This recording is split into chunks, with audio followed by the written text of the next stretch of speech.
I don't want questions or I don't want to go home. We'll do 10 minutes?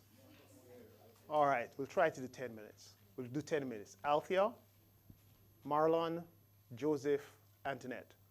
And I see Darren's hand at the back, and we'll cut it there. Yeah. Ken, you had your hand up? Yeah, we could do you as well. But I'm going to ask the people who are doing questions, please keep them brief. So. Yeah. Sure.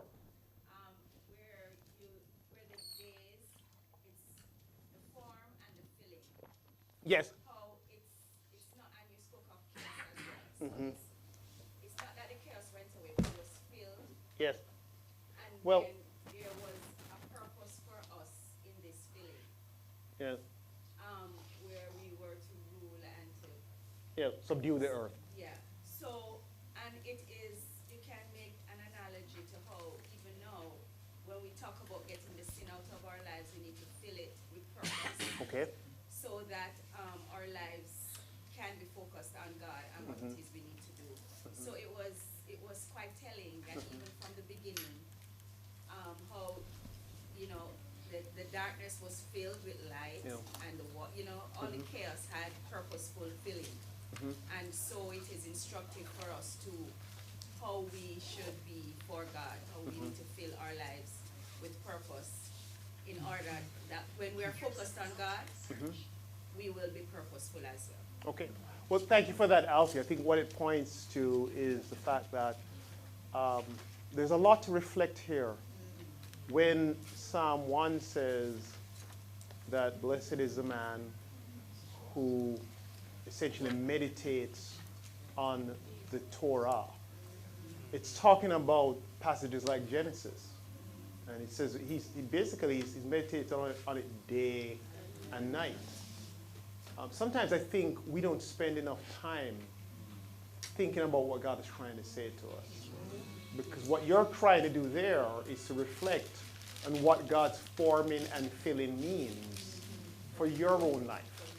Because we are to create order as well. And so I think the point I take from that is our need to reflect on what all these things that we're reading and beginning to be exposed to, what do they mean? And what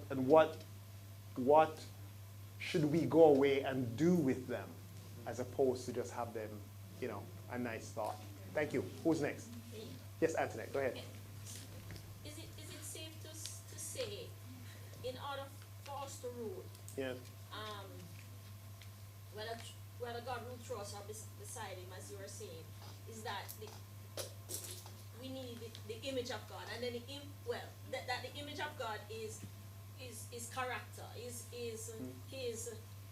we're going to need to be loving, like him, we're going to need to be kind and compassion, and all of the fruit of the spirit, and all of that, and that talks about that. Yeah. So part of God, because God's not spirit, it's not like him have, I know you said your hands and the foot and the nose and things, but he's a spirit, he don't have necessarily. Yeah. So I think you're right that part of being the image of God is that we not only rule, but we rule like God. And what I hope to do tomorrow is to show you how God rules. Like Psalm 104, God is a benevolent servant ruler. Yep. And so that means that as I lead my family, I must be a benevolent servant ruler. I must be kind. I must think about what my children and my wife need in the same way that God thinks about the fact that I have food. I need food. And I must give them the things that they need. And whoever is in charge needs to not be, and one of the things I would say tomorrow is, what we did was we became violent rulers. Yes. And that's the pattern, all of them. You check them out. Abraham, they oppressed and they abused an Egyptian slave girl.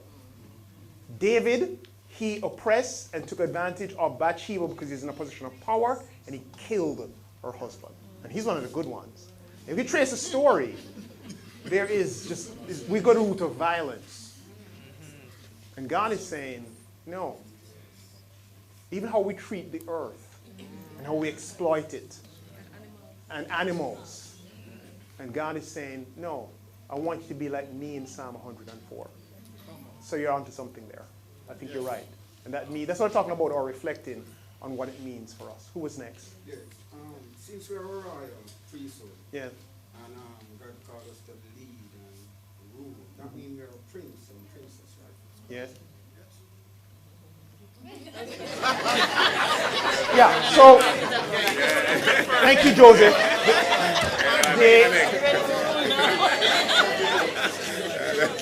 The royal imagery is important. The royal imagery is important because it tells us, one of the things that being an image of God means that we are sons of God. In Genesis 5, it says that, Adam had a son, Seth, who was in his image and his likeness. And so part of being an image of God is that we are sons and daughters of God. And it means that we are royalty. It's elevating, that used to just be the king. And that tells us something about how we should feel about ourselves. That's important. Because no one of us is better than the other. Whatever title we have, whatever position we have, all of us, God made together to rule the world. And we are his royal priests. And we're going to talk a little bit about that tomorrow. There's a lot to talk about tomorrow. I'll have to get somebody else.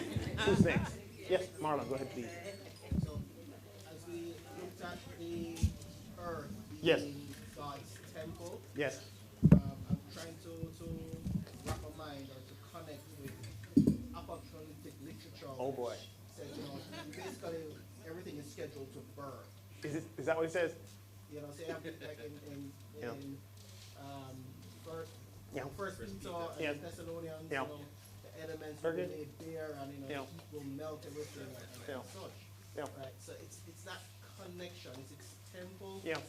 But Yeah. bad things are supposed to happen. It's coming, and then the earth has passed away, but isn't it scheduled to be destroyed? Yeah.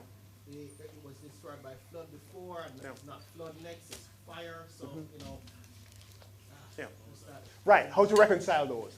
So I think you're right when you say it's apocalyptic literature. So remember, when we read, one of the things we have to look at is the literary context. And literary context means not just what is around the passage, but what kind of writing it is. And in apocalyptic literature, they're using these images. And one of the images of judgment is the sun gonna fall from the sky.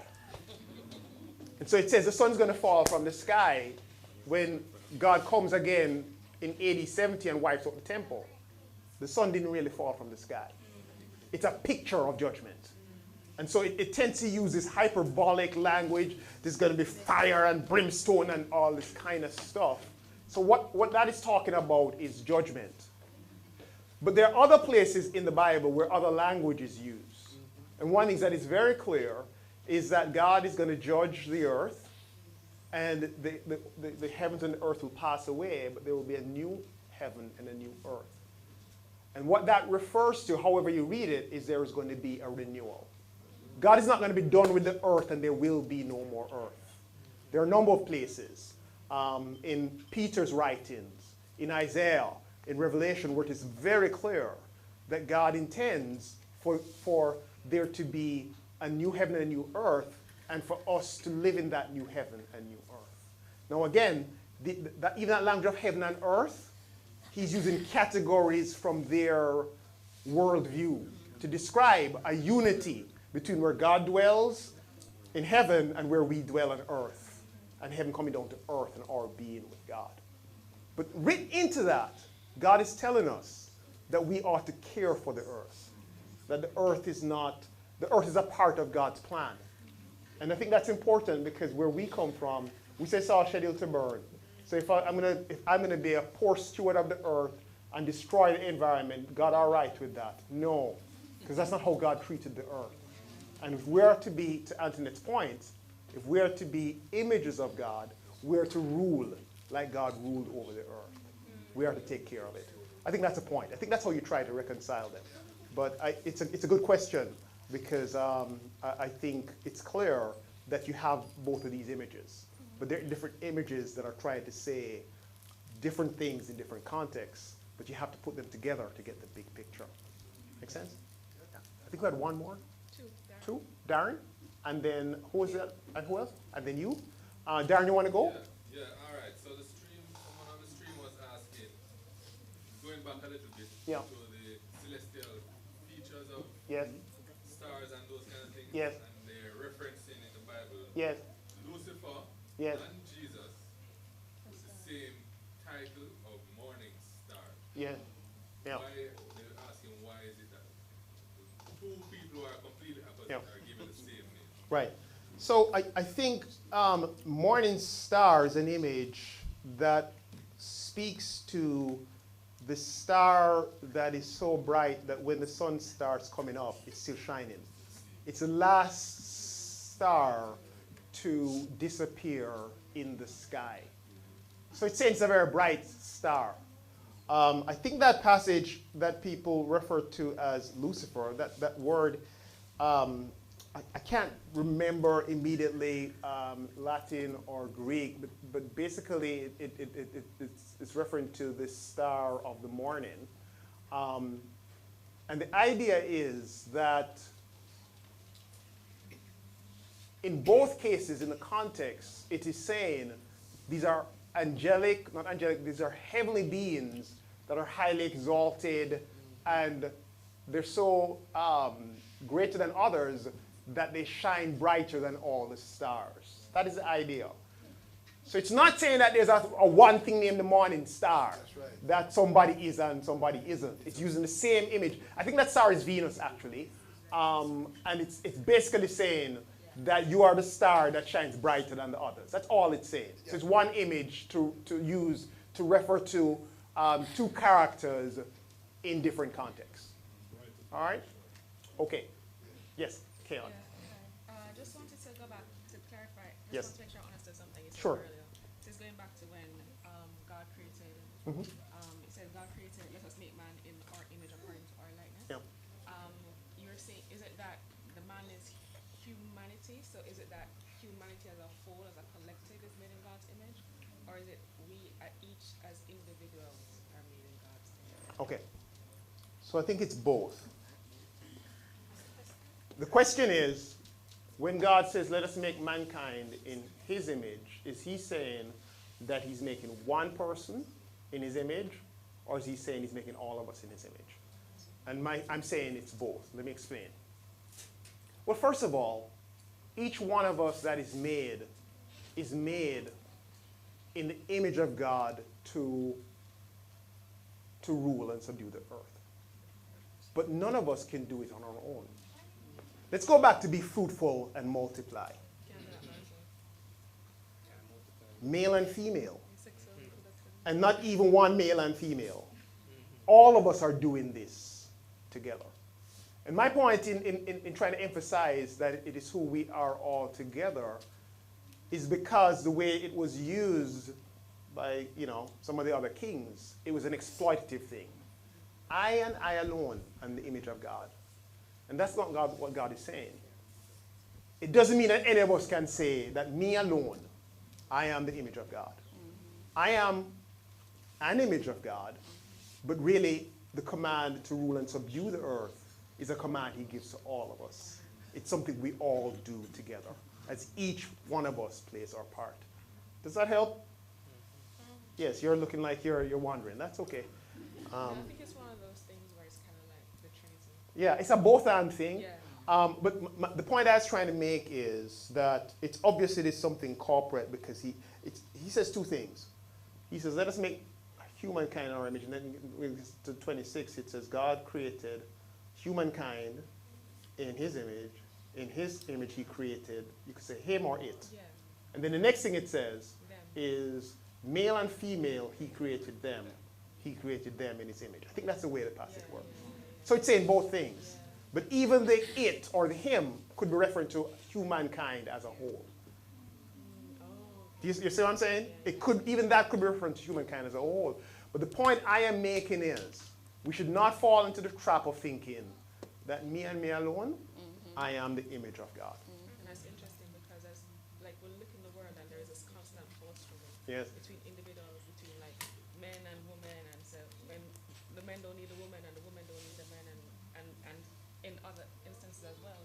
And when when you think about it, then that what we're actually doing is tearing apart, Yeah. destroying the image of God. Yeah, we are all together made to rule and subdue the earth. We need each other. Before we ended out there, I was running a joke and saying, you know, my wife is the one who bring all the cookies, so when you start putting on the things on your way, just say, the woman that God gave to Courtney, she did this. And then Ainsworth said to me, yeah, he gave her to you because he knew that you needed her. And, I said, yes, that's very true. I say it all the time. I could not do any of this without that. And I think in the same way in the church, we can't do this church without each other. And we can't change the world without people. We are together to do this. And that's a story that God is trying to tell. All right. So we're at the end.